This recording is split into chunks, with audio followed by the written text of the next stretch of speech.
Mission Log Live is brought to you by Eagle Moss Hero Collector and their collection of exclusive Star Trek visual reference books and other great titles and gifts waiting for you at herocollector.com/books. Use promo code Mission10 at checkout for 10% off all books and graphic novels. It's 7 p.m. Pacific Standard Time, and I am finally back behind the microphone, and I am so happy to be here. And I just wanted to say, oh my God, I did it again, Holly. What? I left my speakers on, and now like my own feedback is blaring in my ears. You would think that I would learn something by now, but obviously not. Gotta get the little bit of the rust off. Happy New Year, everybody. Happy New Year to you. Holly Amos is back with us again. How are you, Holly? I'm good. How are you? How was your crazy trip across the country? It was crazy. It was crazy. It was a lot of fun. I didn't get to really enjoy like the great American road trip because I had to basically get to here in Southern California and to Gainesville in 4 days and then do some unpacking and do some I feel like sightseeing and moving doesn't really go hand in hand with each other, do they? Not really, no. I mean, we were like up, out on the road, wash, rinse, repeat.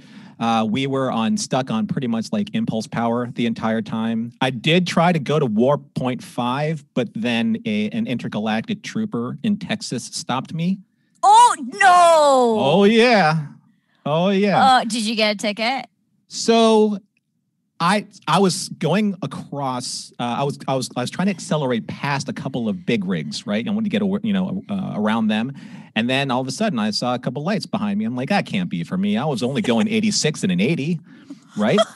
So he pulls me over and he says, can I see your license and registration, please? Oh, you have the accent, great. Yeah, and I go, officer, how you doing? Happy New Year, because it was on New Year's Day, and he said.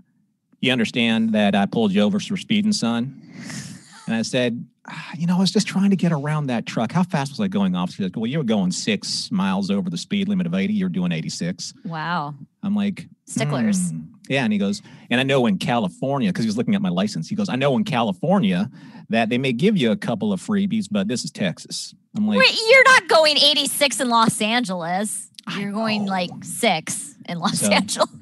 He goes, but it's New Year's and I'm in a good mood, so I think I'm just going to give you a warning. So why don't you slow down a little bit? Oh, that's nice. When I was a kid, my first experience with getting pulled over was my mother had taken my sisters and I to Disneyland, and a family friend was also going the same day, and we spotted her car on the freeway, and my mother was trying to catch up to her and got pulled over for speeding, and I was like 5 years old in the back seat, like, we're going to jail. No.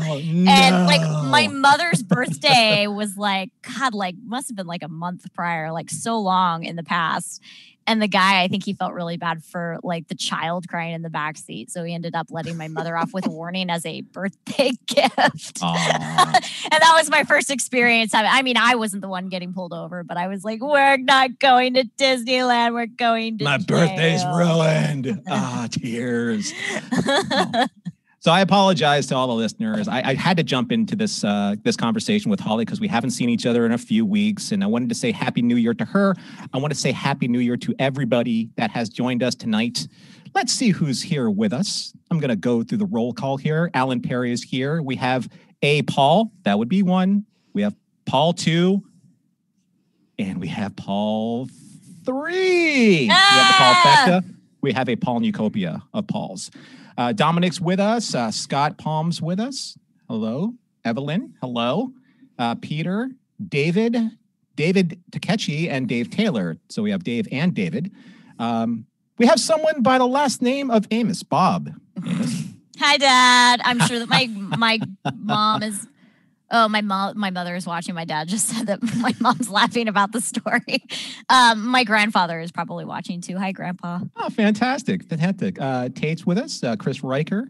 Let's see. Rick is with us. And Scott Palm. That's a big hooray. Hooray. Hooray. So thanks, everyone, for joining us. And we are we are going to catch up for a little bit because Holly and I have not had a chance to talk about. I haven't had a chance to talk with her about Star Trek Discovery. She hasn't had a chance to talk with me.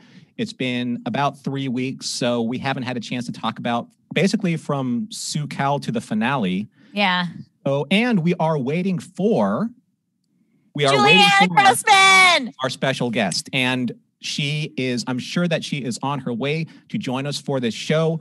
And until then, you are going to get the added bonus of listening to us because that's what we do. And because that this is technically my last show of this particular live show season with Holly, I'd like to just do a little bit of catching up and seeing where we are with our Star Trek Discovery notes. Are we aligned? Are we malaligned? Or where are we? Well, let's see where we are from last week. Last week's poll, we asked what people thought of the final episode of season 3. Okay. So we got 260 votes. 50% of you, half of you said that you loved it. Hooray! 28% said that they liked it. 15% are meh, and 7% didn't like it at all. And then this week we are asking, what is your overall take on season 3? So far we have 90 votes. 34% they loved it. 40% said that they liked it. 18% are meh. And 8% didn't like it. It'll be interesting to see, like, when it gets to kind of like that 260, 300 count, where the percentages lie. So before we get into our little back and forth here, Holly, I just want to let everyone know that if you want to call in and discuss how you feel about season 3, or if you just want to talk to us about Star Trek Discovery this season in general, or the finale, or how you voted, however you want to talk about your fandom, please call 669-900-6833 or use the one tap on your smartphone or the Zoom meeting ID. Earl is really, he's really excited to take your call, put you in to talk with us, because that's what we do here on Mission Log Live. I feel a little over-caffeinated. That's why I'm probably a little jittery. Also, I'm in this new lighting setup. So I have this, I basically have like a reflector dish that is... Gotta get that halo light, man. Yeah, this is not good. And my 5-head is it's really killing it right now. More lens flare than J.J. Abrams' movie. That's right. I said that live on TV here. So we have a couple of callers lined up, but just to kind of rewind here a little bit and see where we are with Star Trek Discovery, I probably would have voted for the overall take on season 3. I liked it. The finale episode, I liked it. I loved some, liked more. And that's kind of like where I'm at with the season. I loved some of it. I liked some of it. And some of it, it was just like, I wish I could have gotten a little bit more. I wish I'm not a big fan of the mirror stuff anymore. Yeah. I mean, we talked about that, how, the mirror universe feels a little bit overdone at this point. I understand that they needed a jumping off point for Giorgio, but sure. I'm done with the mirror universe for a little while. Yeah. I mean, I get why they did it. It's just that because you take essentially 2 episodes to kind of tell that story, you take, that 48 minutes times 2, and there's a lot you can do with that time where you don't feel like you have to pretty much race from Su'Kal to the end and like throw in just this really fast paced, very high tempo narrative of the burn, who Su'Kal is, how you're going to rectify this with the Emerald Chain. And then at the end, everyone is okay. Everyone gets kind of like new clothes, all kinds of stuff. Yeah. I mean, we discussed that last week because, the second to last episode, we were like, how are they going to wrap everything up? They have to do that really quickly. It wasn't like a 50-minute episode. Actually, the last episode was an hour and 5 minutes long. So they have the luxury of being able to make it a little longer since they're not on network television. But I do feel like I loved the season, but I only liked the final episode because it did feel rushed. And there were things that I felt like didn't get properly wrapped up. Or I was reading too far into it. Like the cat. I guess the cat's just a cat, and I wanted the cat to be more. We all wanted the cat to be more. Where'd she go? What'd she do? Is she real a queen or not? I want to know. Yeah, that's that's kind of where you rob Peter to pay Paul, and there's that exchange of there are only X amount of hours. Obviously, you plot this storyline well in advance. It's not like they were pivoting to a new storyline for some type of, mid-season replacement. They knew that this is a story that they wanted to tell. Yeah. And I know that these writers and the producers, directors, everybody involved, they're very talented people. It's just that when you put that and plot that on a board, you'd be like, do you think that we have enough room at the end of this to tell the story that we want to tell? It started off, I think, fabulously. It just it was wonderful. It was unsettled. Saru and Tilly were having this great dynamic. They were growing together as a couple, in terms of mentor-student. The same thing with Burnham and Book. There's kind of a mentor-student relationship going on there. There was a lot of that dynamic going on. And then it got kind of sidetracked. And then I felt like it just really didn't get back on track. It was like 3 out of 4 wheels were moving in the same direction, and one was kind of like a spare tire. Yeah, and there's something to be said about the level of character development Michael and Saru and Tilly, like they've got pretty good character development, but there's quite a few characters on the bridge that are the bridge crew that I would like to know more about. And I feel like because these are not bottle episodes, whereas you watch the Next Generation and every single episode has it's about this character. Yeah. A problem that this is a Data episode. This is a Riker episode. Right. And then there's always some random B plot that they do as well. But without there being bottle episodes, when there's more storytelling in terms of serialized, you don't get the same kind of character development, which I think is something that we're missing out on. But I do understand why serialization is a thing. I just am disappointed that with serialization, we lose a lot of character development. Well, I think the one dangling thread that was really never addressed, and it was brought up so well at the very beginning, was Detmer. Detmer's PTSD and what was going on with that, and they made a huge point of having her and Culber establish this relationship of doctor and patient, and what they're going to go, where are they going to go with that, and that never really went anywhere. Oh my God! Why haven't we gotten an episode just on her? I did see a lot of people complain about that specifically, saying that whatever happened to her PTSD, that got resolved in the episode where she flies Book's ship and she attacks the Viridian. She gets her confidence back. That's what her problem was. I don't think that was clear enough. I think a lot of people sort of missed that part of her storyline was actually wrapped up and resolved. Yeah, it was very quick. It got lost in translation for sure. It didn't have its own moment, where she was able to reconcile that. Maybe she just needed to reconcile that with Culber saying I'm good. We did this. There's somebody in chat saying that they're not really a cat person, so that they're okay with Grudge not being. I'm reading way too far into it. I'm not really a cat. I'm allergic to cats. I just wanted to know why the cat was such a big deal at the beginning of the season. And then it turned out that we didn't even see her in the last episode. Well, if anyone's out there is a big Men in Black fan, then that there was the jewel, the universe, literally the universe on the cat's collar. And it Orion's belt. Oriion's belt, right? So maybe, we love cats, and most of us love cats. I can't say everyone loves cats. I will sneeze on every cat. Cat. It doesn't make you dislike them.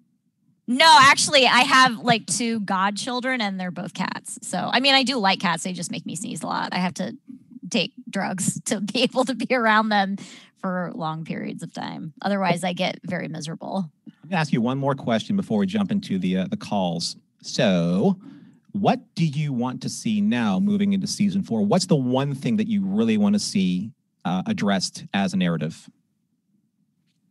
Oh God, that's a really good question. I want to see more about Adira and her relationship with Gray, and I want to see whether or not they're actually going to be able to put Gray into a situation in which he can be seen by everybody. And I feel like the easiest way to do that is if a holodeck can see him, recognizes him, then just put one of the mobile emitters on him. Oh, interesting. Yeah. Because the mobile emitters exist, right? Even though Voyager got that from the future, it was a future that was before the time that we're in now. Right. So they're able to co-opt that technology and turn it into something that can be usable. Right? Yeah. Yeah, so I want to see if, and I mean, and it's super interesting that, again, we've not seen this happen with Trill and a former host, and like a lot of that. I think people were like, is Adira seeing him for serious, or are they imagining it? And when the Hollow recognized him, it was like, oh no, like he's there. Yeah.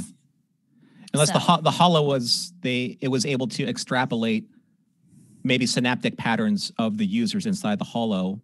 That being part of Adira's synaptic patterns was addressed in a physical form, at least a holographic form. Yeah, and I mean, Trill.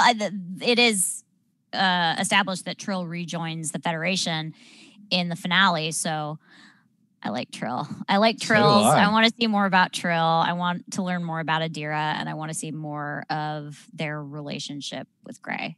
All I know is that I thought that Vulcan Gray Towel was awesome. Awesome. Love the blue hair. Yeah. Or purplish hair. A blue-haired Vulcan. That was awesome. When he was in the Hollow. Fun. Yeah. So I hope that I'm not actually looking for any one specific narrative. I would love to kind of have Strange New Worlds and the next season of Discovery be more about just kind of like bottle episode exploration, and to feel that sense of exploration, wonder, diplomacy, challenging just where do they go from here? It's kind of, I thought that because of the premise and because I'm a fan of the show, I always thought that this, season 3 of Discovery is going to mirror a little bit more of Gene Roddenberry's Andromeda that Robert Hewitt Wolf was a writer for, an executive producer for. And the similarity is there at kind of like on the paper level, but they had their own different storylines. And I just want to see where they go. I want to see them explore. I want to see them be uncomfortable and still like reach out to new worlds and to have them join the Federation or not. They could be hostile. That would be interesting to me. And I want to see more crew focuses. I want to see more on Reese. I want to see more on OO. I want to see more on Grudge. God, I want to know more about OO too. Right? I love her. And then like she got to save the day at the end, and I was like, yeah. And I still don't know as much. Like she was talking about how she had learned to like hold her breath for like 10 minutes at a time. And I was like, what? Yeah. Under what circumstances? I would like to know. And I mean, perhaps that, I feel like the writers don't just throw stuff in randomly. Like she definitely mentioned that for some sort of future situation that we'll learn more about, hopefully. I mean, yeah, Filipino pearl divers, they train themselves to hold their breaths at, some pretty superhuman lengths, because that's where you get the pearls. Yeah, I think I was reading that Kate Winslet is in the new Avatar films, and whatever character she is, whatever species she is, she learned how to hold her breath for like, I think she was at 7 minutes, which is out of control. Yeah, she's a smoker too. How do you do that? Oh, I don't know. I didn't even know that. Wow. Yeah. She's probably not a smoker anymore is what I'll say about that. No. All right, Holly. Well, I would love to be able to sidebar this and pick it up probably a little bit later on to see how many callers we can have in our queue here. But the first up, here's a funny thing is that maybe, I don't know if the Vice Admiral had his ears prickled a little bit, because when we first got on, John joined us just to kind of like give us a, bon voyage, and have a good show. And I said, where's the Vice Admiral been? Well, if you speak his name, he will come. So we have the Vice Admiral on deck with us. How are you, Vice Admiral? Happy New Year. Happy New Year to you, both of you. How are you both doing? Doing all right, man. Doing all right. Great. Yeah. Good to see you both. Good to see you, Norman. It's been a while. And Holly. Yeah. Hi. So, and I'm just going to start by continuing Holly's point there about how do we want to see Gray come back? Because it's going to happen, right? We know that. Yeah. And would this not be the first actual non-artificial being in a mobile emitter, if that's what we do? That we know of. Yeah, yeah. Mm-hmm. Yeah. So I don't know if that brings up any moral quandaries, being in a piece of tech that, holds an actual consciousness that is a former living being, even though is he actually alive? Or are we dealing with the personification of the memories carried by their partner? I mean, it's a great question. And I feel like if it was the latter, the personified memories, then I feel like the Hollow wouldn't have been able to recognize it. I feel like Gray is a spirit or a ghost, or, you know, definitely like his consciousness, like whatever you want to interpret it as. But I feel like if the Hollow is recognizing him and other people can see him at that point, which they did, obviously. Right. I feel like it's more than just Adira's thoughts. Right. So does that mean that he's some actual form of ghost in this? I mean, listen, let's get him a candle. Let's get him a candle, and we'll. I'm going to pop into the chat here because and this is something that Dave Taylor asked, and this is an interesting point. You know, we can get philosophical on this because it's not the first time that we've done this before in Trek, and won't be the last. Dave Taylor says, "Does he existing prove the existence of a soul?" So, how do you feel about that in terms of what the Holo on the ship was able to extrapolate being there? Because it very well could be like an energy signature if you want to sanitize what the religious aspect of a soul could be. Yeah. How do you explain that? How do you feel about that? No, I just hope that if that's the direction they go, that they decide to do an actual proper storyline about it and not just another throwaway. Oh, well, here's the science, and we're going to take that tech and be done with it. And if that's the case, if he really is a soul or energy signature or whatever, why haven't holodecks recognized anybody else? Because if there's just souls wandering around the Enterprise or the Voyager, like why hasn't a holodeck recognized them? Well, it's very well possible that, you know, that energy is in some way tethered to Adira. So sometimes absolutely that there's you know, there is the religious the religious aspect of a soul being in quote unquote purgatory, not having either moved on the spiritual plane to heaven or hell, depending on what religion you believe in. But there is, you know, there's that holding area where the energy has not been able to transition. And that's probably where Gray has not been able to yet transition, because their love was so strong that it transcends Gray's ability to be able to just become energy that dissipates into the ether. How does that sound? That sounds pretty good, I think. Yeah. Right? Yeah. Or maybe there's an awful lot. Maybe there's an awful lot more souls down in the bowels of Discovery that's the size of LA County. And I mean, anything's possible at this point, because, you know, what I love about it is that sometimes things just don't have to be explained. You know, sometimes it's nice to be able to go into the, the undiscovered country, if you will. Oh my God. The undiscovered country is the future, though, not or death. Not things that are not explained to us in the show. It is the future is unexplained, right? It's the unexplained, right? There's so many people in chat talking about Sub Rosa now. I'm sorry I brought this up. Oh, that was guaranteed to come up, though. I mean, and if we go into that place next season, it's going to come up again and again. Oh, it's the worst episode of TNG, you guys. I agree, 100%. Wait, worse than Code of Honor? Yes. Because Code of Honor was early, and you can make excuses for it. Sub Rosa, not so much. It's so late. Sub Rosa, I have to leave the room. I cannot. I know that we're not going to have a poll, but we're going to have a poll.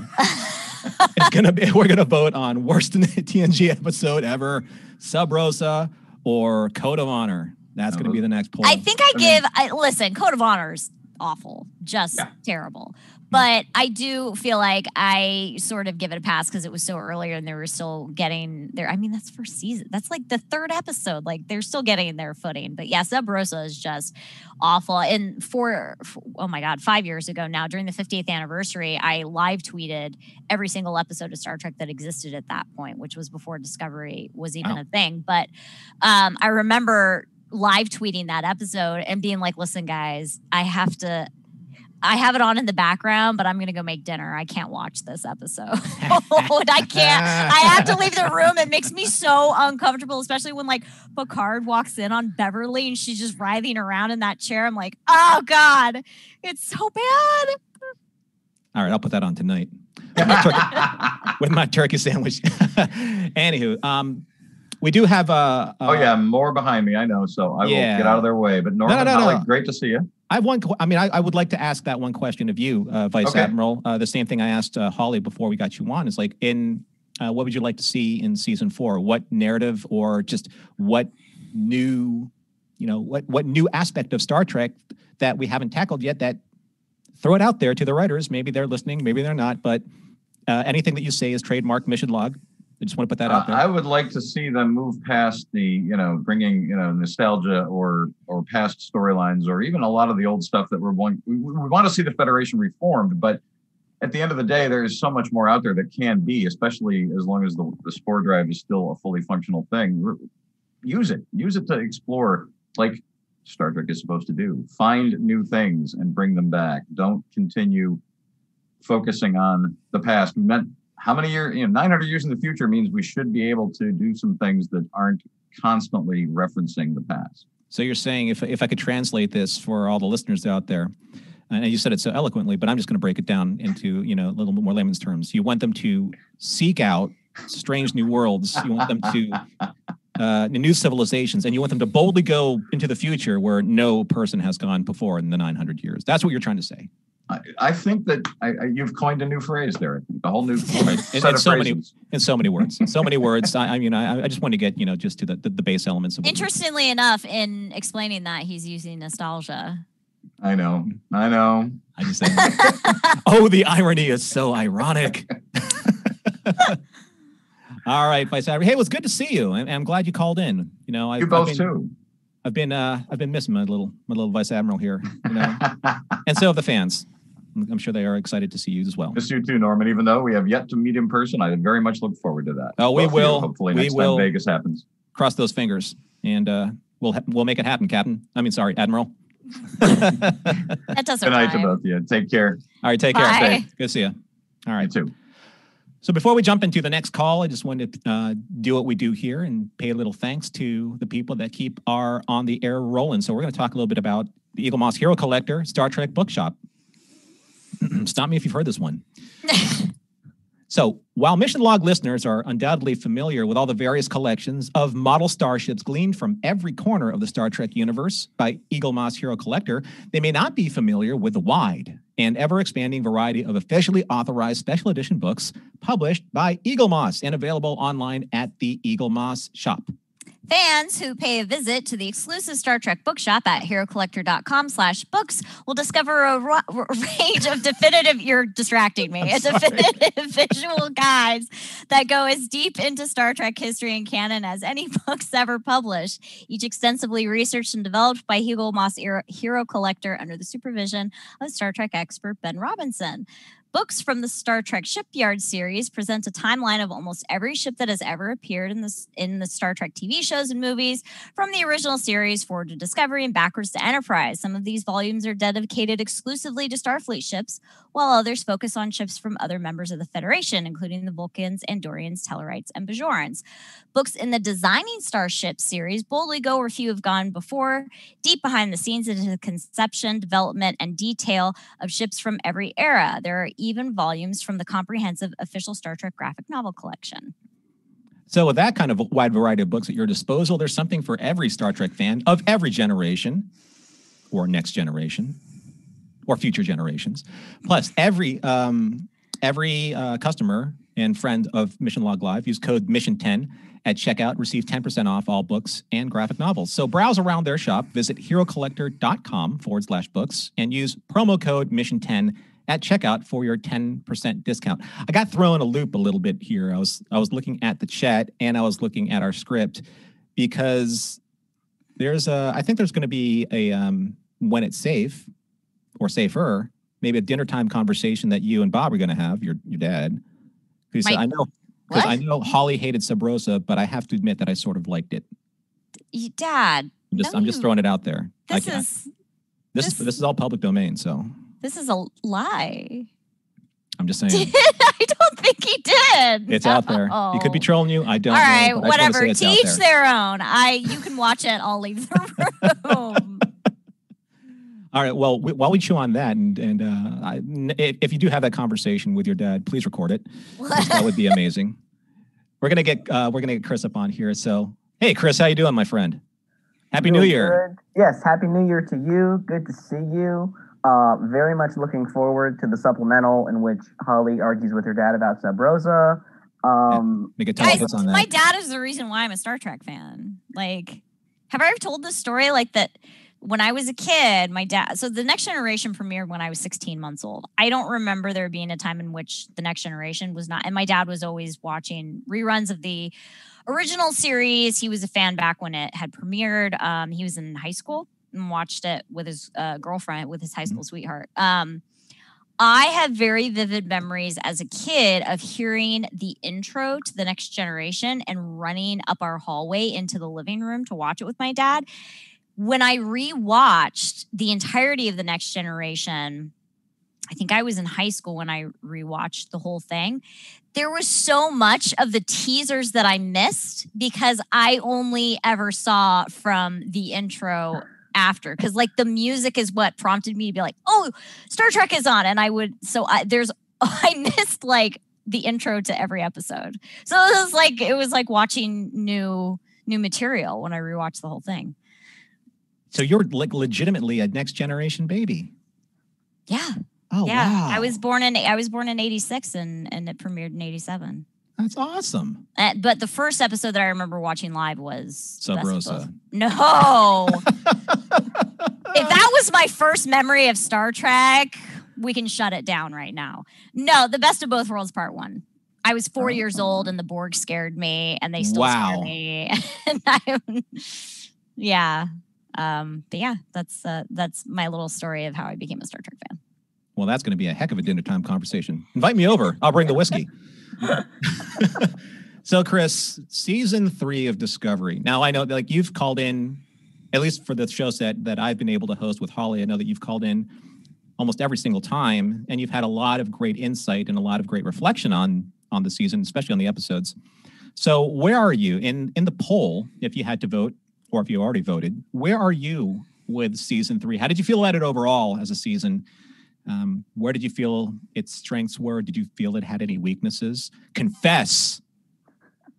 Yeah, I'm definitely in the liked it category. I'm not quite to loved it, but it did do a lot of things right. I've been sort of like percolating on this, and I think one of the things that if I could change, I would, is the burn, especially as we got into later episodes, felt a little kind of MacGuffin-y, that we just needed a mystery for the sake of mystery and padding out our 13 episodes. And I would have found it really interesting if we had wrapped up the burn in like 8 or 9, and then the back half could have been like, I don't know, all about Osira and the chain. I really hope we see more of the chain in season 4, just this idea of kind of like the ideological like split.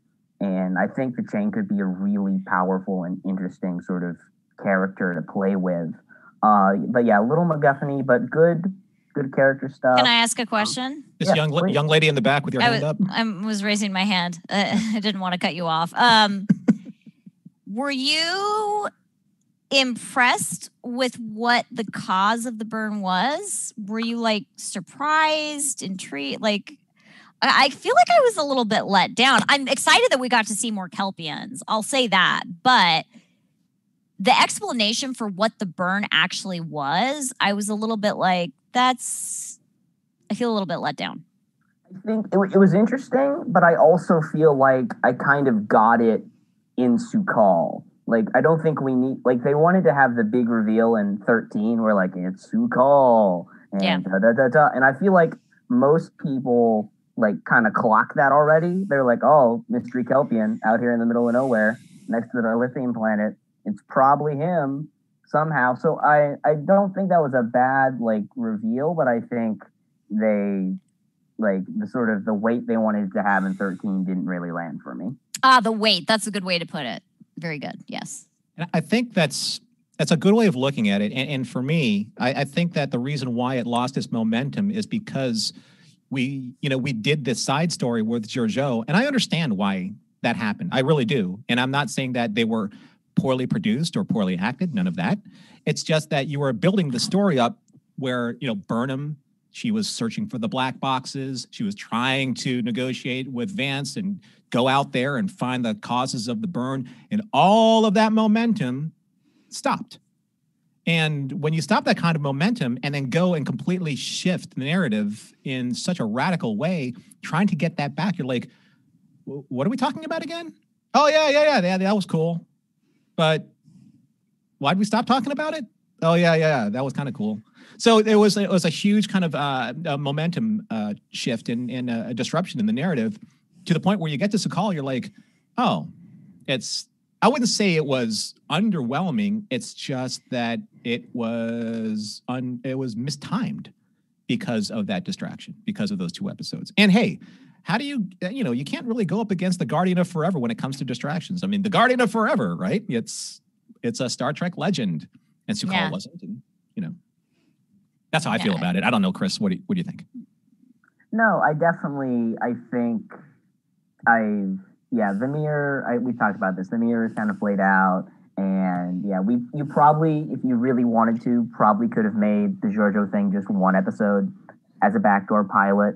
I definitely think that's part of it. I'm trying to think, but I still think like up to that point and even beyond that, they were doing very well. And I liked, like week to week, I really liked what I was seeing. I think it's just kind of when I step back and look at it holistically, there are a couple of stumbling blocks, especially towards the end. But I have hopes for season 4.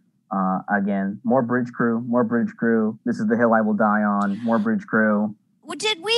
So the bridge crew, very randomly, and you guys forgive me, she popped up at the end, and I feel like I knew her name and have already forgotten it because she just randomly popped up. There's a girl that was on the bridge, brunette, and she just like appears in the last episode. Yeah, who was that? And I was like, so I was reading about that. At first, I thought it was what's her name, Nielsen. I was like, wait, that's not Nielsen. That's somebody else.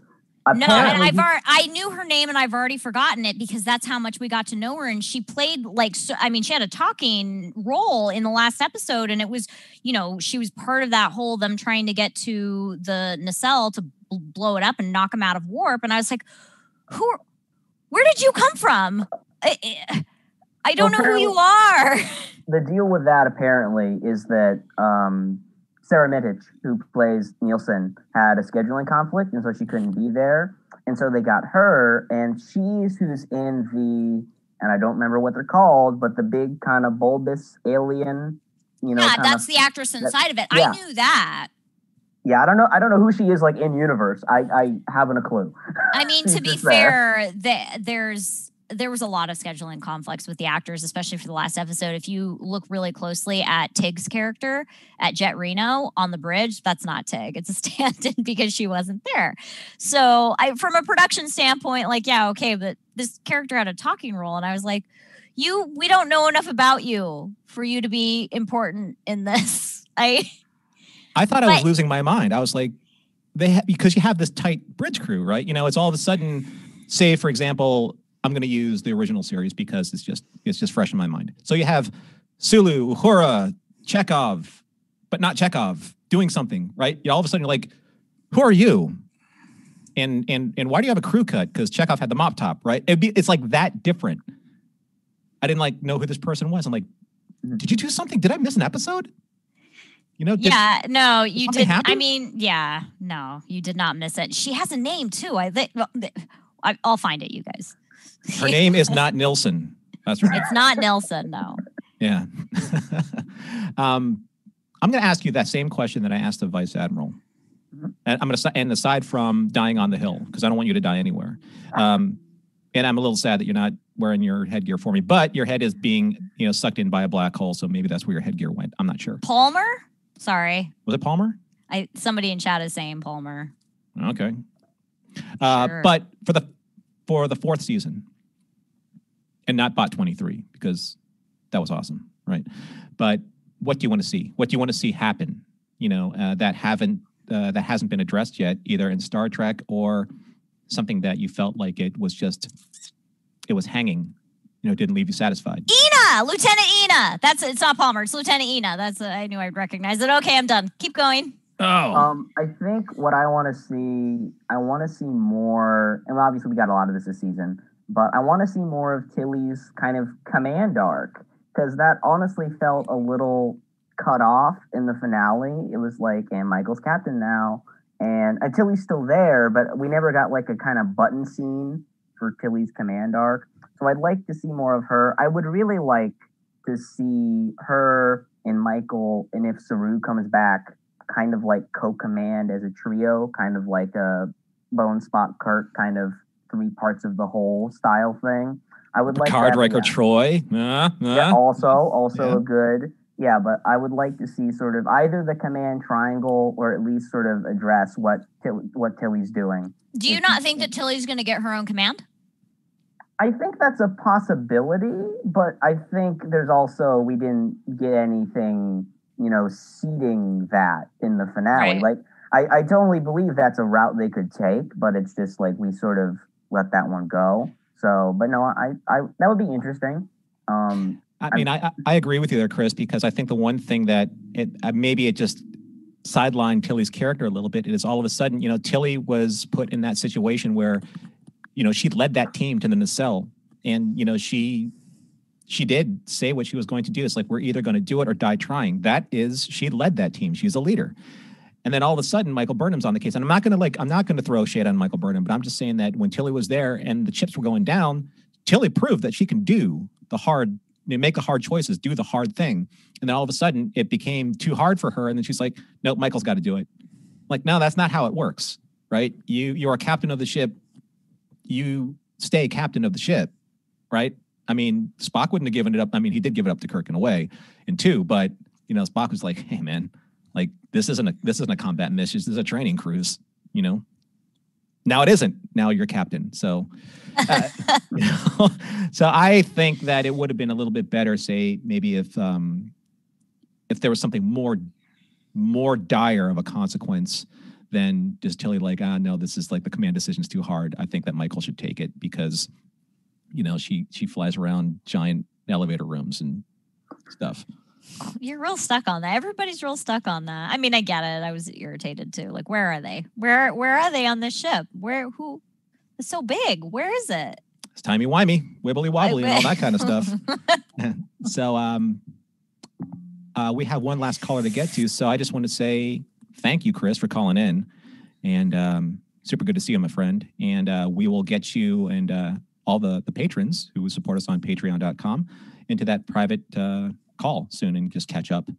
And that would be fantastic. But you better bring your headgear or I'll be sad. All right, I will bring the headgear to the patron call. All right, yeah, good seeing you both. Cheers. Right. Take care. And Hi. Hey, look at you. You got a mug too. I know, I'm part of the mug club now. I have a Where did you get yours? Mine's Klingon. A friend got it for me for a birthday, and it finally arrived, handmade off Etsy. Yeah, I was like, that looks like it was fired by somebody. That's cool. Yay. Yeah, also, the bottom says it is a good day for Raktajino. Oh. Well done, sir. Cute. Well done. All right, buddy. Take care. Thanks for calling in. We'll talk to you later. All right. And next up on the list, we have the man of many puns. He is the memer extraordinaire, Mr. Alan S. How are you, my friend? Dex. Hey, yes. My reputation precedes me as always. It does. And I can't wait for this week's meme. You better be on point, sir, because it's going to be awesome. Yeah. This Norman, we seem to catch each other on the tough weeks because I'm going to have to watch this one again because I was like, this is a lot of stuff to sift through. Yeah, John gets in the cards. I get call to arms. So, yeah. It's true. Yeah, you've got to recap it. So, Oh, it was not easy. Oh, man. Yeah, that's why that episode is going to be 3 hours long. Not really. Well, we will find out. All right, man. So, final thoughts, man, on season 3 of Discovery. How'd you feel about it? How did it sit with you? Well, like Chris, I was in the like it section of the vote on the Twitter poll. There were definitely, overall, I'm satisfied, happy with it. There was stuff that I thought could have been done a little bit better. I know you guys were talking about the Detmer PTSD thing earlier. I think there were a lot of things like that sort of felt underserved in the whole grand scheme of things. Like, this is something that I picked up on, and I mentioned this in a different forum, and I started a whole big debate on it. But in I think it was episode 12, when it's a great, powerful scene when Anthony's talking with Aurelio, and he's like, oh, I see you have several children. Mm-hmm. I have one too. Mm-hmm. I was like, I hope they've discussed that because that's something that I'm not entirely sure came across on screen. Like, definitely it felt like there was a mentorship going on and friendship and a whole bunch of, support and feelings. But I think if you're going to call somebody your child, that's something that has to be discussed. Mm-hmm. And for us in the audience, that's something that needs to be discussed explicitly on screen. And, I think that when Hugh finally met up with Adira and Gray, I said last week that was a great scene. That sort of made me feel a little bit better about the whole situation because it did sort of give that sort of warm familial vibe. But Hugh does that with everybody. He's great. He's like the cuddly warm blanket of Discovery. But yeah, I'd like to see stuff like that treated a little bit more upfront than just try to have it. I think they're trying to have it both ways a little bit, where they've got these big things happening, but they don't address it specifically. And they're trying to say, oh, well, we implied it with, A, B, and C throughout the course of the series. It's like, we can do a little bit better than that. Well, I mean, it's also possible that he was using that as just a way to connect. Yeah. I mean, there's probably some truth in it, and it might come up in season 4 where Hugh feels more attached to Adira, and they haven't talked about it explicitly. You're right. Yeah, and that may be an issue between Stamets and Culber. I don't know. Mm-hmm. But it is something that is obviously Adira is important to both of them. Just maybe in one way, Stamets sees it as a relationship, like a mentorship relationship, and that's how some parents are. And then Culber is more of the paternal. There's the she's like there's the nature versus the nurture that's going on, I think, here, and it may develop. We never know. We don't know what's going to happen in season 4, but I do agree that it was a little abrupt. Hence my questions earlier about were these stories with Georgiou timed right or placed right or utilized in the narrative for its best effect. In my opinion, I don't think so, because a lot of these larger issues did not have enough time to breathe.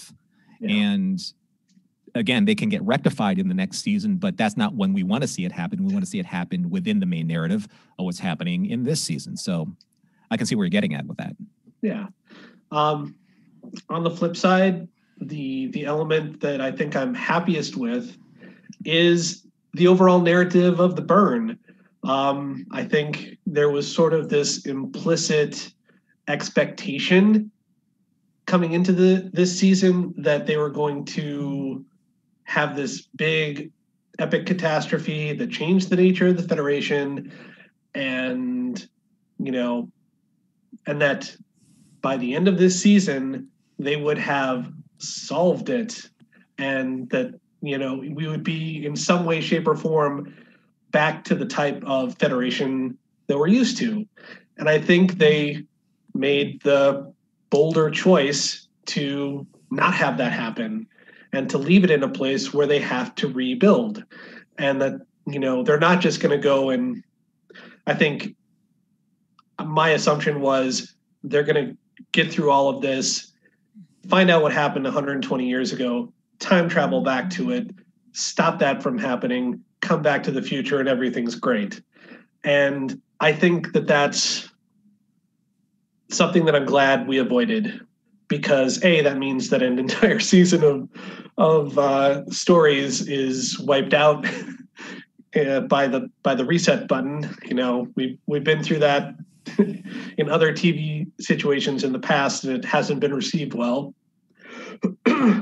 But now they have sort of a blank slate to sort of build off of and see where they can boldly go with it. Yeah, I am excited that we're going to be able to see the Federation get rebuilt, because we know when the Federation became a thing, but it's never been portrayed in a series, like when it originally was formed, when the Federation was originally formed. So the next best thing, I guess, is to see it when it gets reformed after all of this. Reformed? Reformed. Yeah. Well, you wouldn't consider the the few episodes in Enterprise, the birth of the Federation? I mean, ish, but there was like versions of the Federation that were before, like that's the United Federation of Planets existed in another form before Enterprise, before those episodes, and so did Starfleet. So to see those earlier incarnations, I think, would be really interesting. But yeah, we've never been able to see everything that's worked up to that. We've only known through dialogue that, other things existed, like Friendship 1 and Voyager, there's some talks about it. But yeah, how we went from like NASA and all of that into what... Oh, I see. Yeah. Yeah. You want to see the montage as Enterprise happened, like in real time. Besides, Enterprise seasons 5 through 7 covered all that stuff, guys. Come on. Oh, man, I missed that. I lost my DVDs. And they don't stream it anymore. I'm so sad. All right, Alan, we have a little bit of time here just for like one last point. And again, if there's something specifically in season 4 that you really want to see covered, aside from what we just talked about, because I know you want to see some resolution to some of the story with Adira, Stamets, and Culber, but what have you not been able to see yet in Star Trek Discovery that you would like to see? Not in these first 3 seasons. Oh, just not so much something new or different, but just continue to be bold, continue to make the unexpected choices, continue to bring us more aliens, make it as the regular cast, Yeah, I thought we were going to get that with Rin, but unfortunately not. So yeah, just show us more new things.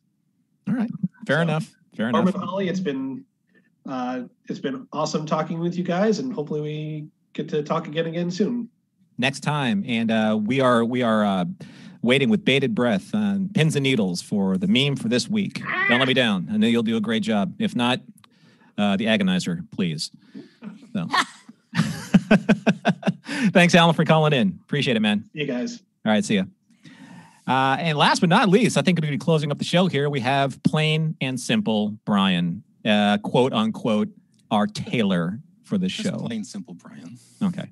What's up, my man? How are you? Welcome back, Norman. Thank you, sir. Thank you. You have a Borg standing over your shoulder. I just, I don't know if you know that. Where? No. That's Hugh. He's still hanging around. All right, that was Holly's birthday present. When she. I actually, I actually have a life-sized cutout of. It's not a Borg. It's Chris Pine. As Kirk. You too? It's right behind me. It's behind my couch. From which movie? Like which kind of stance? Like 2009. All right, gotcha. Vintage. Where he does not have very much. So there were 2 different photo shoots that they did with that, with 2009 and 1, he and Zachary Quinto were like airbrushed within an Oh my inch of God. life. Yeah, they're like And then porcelain. And then the other one, they're not airbrushed at all. So like you can see all of Chris's like acne scars and stuff. That's what I have. That's the real pine. That's the real pine. Yeah. The freshest smelling pine. Would there be acne in the 23rd century? Really? Well, they can't they can't resequence his DNA. That's against the law. You know? That's kind of an extreme to go to for I to don't fix your acne. So what's happening, man? How'd you like let's talk Discovery season 3. Oh gosh. Can I complain about turbo lifts? You can. This is your time. This is your time, sir. This is your hill, and these are our beans. We saw this before in the Q&A on board the Enterprise. It's like the interior of starships are apparently giant pachinko machines or pinball machines, roller coasters, running around, and it's just it pulls me out of the story every time because it just seems so unrealistic. But I guess the producers of Star Trek kind of see the Enterprise or the Discovery as a magical place, like Willy Wonka's chocolate factory, where Wonka Vaders can fly around. It just kind of grates on me a little bit, and I know people are going to say, "Shut up, Grandpa Trekkie." No, I mean, you're not the only one that's complaining about that. And I was discussing with Norman, and we discussed it earlier last week with Champion, is that I was like, it doesn't make sense, but I tried to create a headcanon that it's like that episode of Enterprise's Future Tense where they find that futuristic ship and they go into it and it's essentially the TARDIS, like it's bigger on the inside. As I was like, I'm trying to come up with something in my head that makes sense. But this is still the Discovery from the 23rd century. They didn't like retrofit it to put a huge. They could have. Why couldn't they have? They retrofit a bunch of other stuff. It's got programmable matter now. 17 decks, and if the whole ship's programmable matter, then it is the TARDIS. They can do anything at once, and I don't know. There's your headcanon. There's your headcanon. I don't know.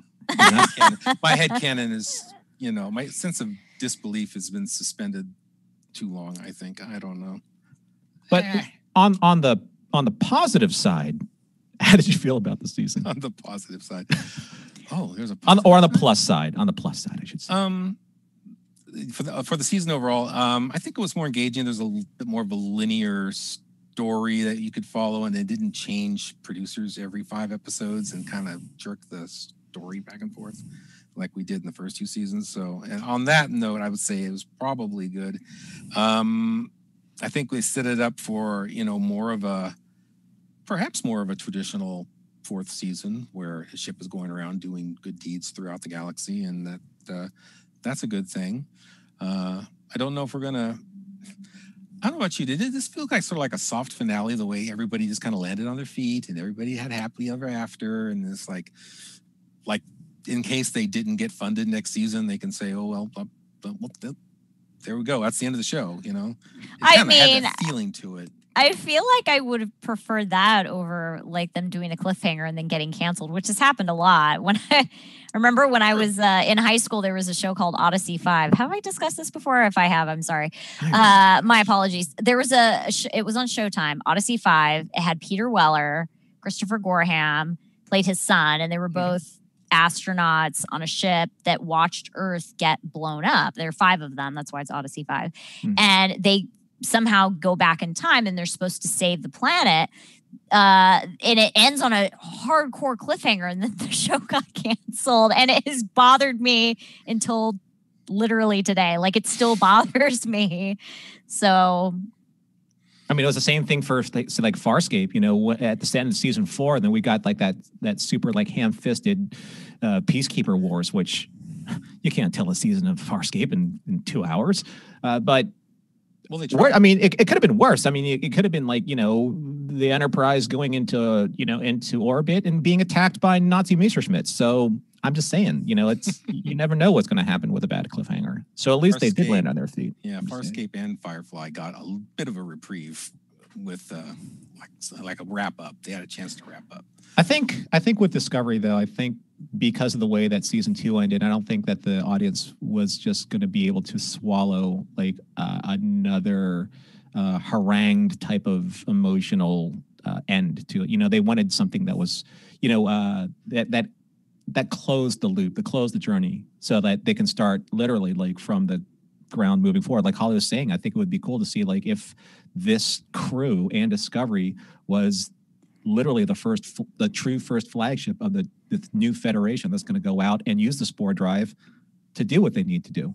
And I mean, that's just me being the optimist. I hope that happens, but you never know. I think the one thing that's a little bit troubling, though, with the way that not just Discovery, but Picard too, is you have a room of very talented people. But I've always felt that when you have a single visionary showrunner writer, stories tend to be a little bit more economical and their narratives are a little tighter because you're not dealing with so many moving pieces.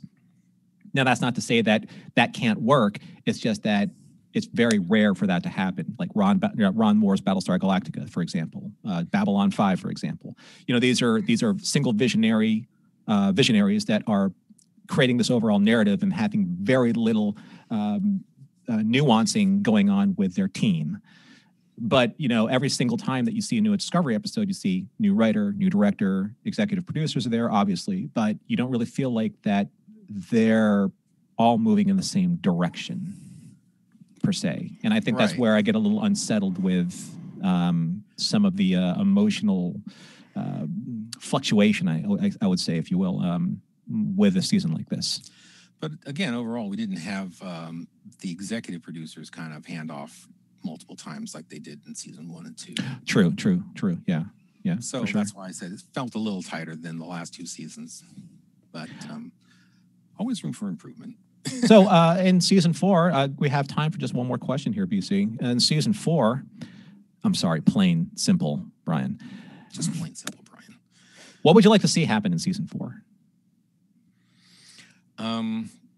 The boldly goes where no, that's been done. Well, it's sort of. Don't steal my line. That's copyrighted by me. Well, we actually have a series called Strange New Worlds. It's supposed to do that. So be more episodic. It would be nice to have a more episodic series for a while, maybe. I mean, you can make the arcs a little more subtle and not be the grand,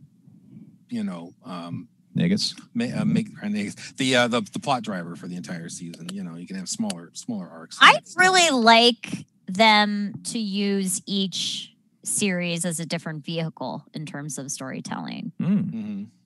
You know, we don't know what they're going to do with Brave New World or Strange New World or Brave New World. I mean, if they make that the vehicle for like bottle episodes and like that's that version of storytelling, and then we have Lower Decks, which is sort of bottle episodes, but then they kind of have a line, and then Discovery is fully serialized. Like, I would be totally cool with them having all of those, and then you have short tracks, which is a completely different. Unprecedented, because I don't think any other franchise is doing that right now. And Lower Decks, because so you have all these different specific flavors. Yeah, and then we have Prodigy, which is a children's show, but I'm certainly going to watch it. Oh yeah. Yeah, well, I thought of Lower Decks as being like, the Star Trek's built-in Galaxy Quest, which we were talking about last time. A place where you can have fun with Star Trek, off to the side somewhere. Like I was saying earlier about kind of the absurdity of some of the things. It's like, put the giant roller coaster ride over on the Cerritos and keep it off of the other shows, because it kind of makes it seem a little less serious than I think they're going for. So you're saying that you would have bought more of, like, if they were rolling around a giant beryllium sphere. Giant beryllium sphere. Bored. Yeah, I understand what you're saying. And I think that Holly makes a really good point. I think that if every Star Trek series had its own very specific flavor, that means that audiences can really tune into all of them if you want to, or just the ones that stay in that lane, that flavor that you like so much. And if they do manage to cross over, that's okay, but they really won't, because they're all in different timelines and even in different genres, if you will, like animation versus live action.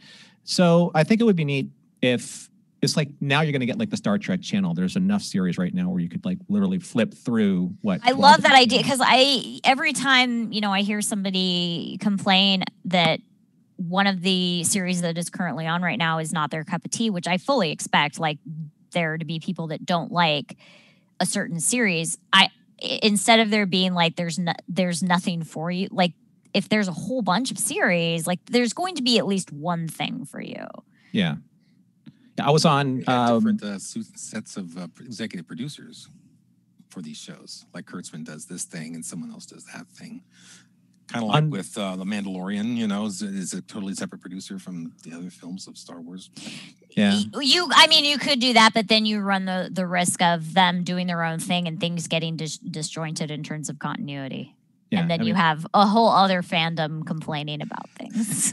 There was I'm not saying that has already happened, but in my new Airbnb, I've been trying to find like just something to watch, and I came upon the Pluto app on the smart TV there, and I love how they handle it because one channel is just all Wings, which is one of my favorite shows from the 90s. Yeah. And one channel was all, I don't know why this hasn't been played up more. One channel was all Bob Ross all day long. It's like the greatest channel in the world. Yeah. They had the James Bond channel for the longest time. Yeah, but this is Bob Ross, man. You gotta watch painting. You get to watch painting all day long. It's the most like soothing tonic of ever. I would put that on in the background. I'd put that on in the background while I was working on other things in my apartment. Like yeah, exactly. And all we need to do is like if someone out there, someone talented out there could like splice him painting like the paintings that like Picard had at like the Enterprise, the Galaxy class, like in a video, that would be like the greatest thing ever. It's like, I'm going to put a little happy window here. It doesn't matter where it goes. It could go on the front. These are your windows. I think you found your calling, Norm. Right, these are your windows. Get yourself a and here, over palette. Here, a little photon torpedo. It can glow. It can destroy ships, but it doesn't matter. You can erase it if you want. It's your photon torpedo. So right? For Norman's new easel and palette. That'd be the greatest thing ever. Bob Ross does Star Trek. Right? William Shatner does Bob Ross. I'm going to paint a tree. Oh my God. I'm going to paint it the way I want to paint it. Captain Kirk is painting a mountain. Why is he painting? Why is he painting a mountain? Why am I painting a mountain? Because it's there. Because the cobalt blue says I have to put it there. So this is incredible. Oh yeah, the caffeine has gotten my second wind, that's for sure. And unfortunately, we're going to have to cut this one short because we are out of time. There's not enough time to talk about time. We don't have the time, Holly. Time is the fire in which we burn. Yes. And then we gave me a shot of something called tequila. And then end of the show. So thanks, BC. I'm sorry we got derailed there for a second, but hey, you know, that's what happens when Bob Ross and William Shatner get mentioned in the same show. It just happens that way. So anyway, we'll get you next time, Plain Simple Brian. But I will see you later. I don't know how much longer we have, Holly, but it's been fun. Oh yeah, I should probably say something. Hi guys. Yeah. Let's do that. This is my last show until maybe something in the future. And I'm so glad that you and I have had a chance to kind of reconnect because I had the greatest time podcasting with you. It's been such a blast, Holly. And if it weren't for this ridiculous situation that we're in for the pandemic, you literally like only live like 20, maybe 25 minutes away from me in Southern California. We live really close together.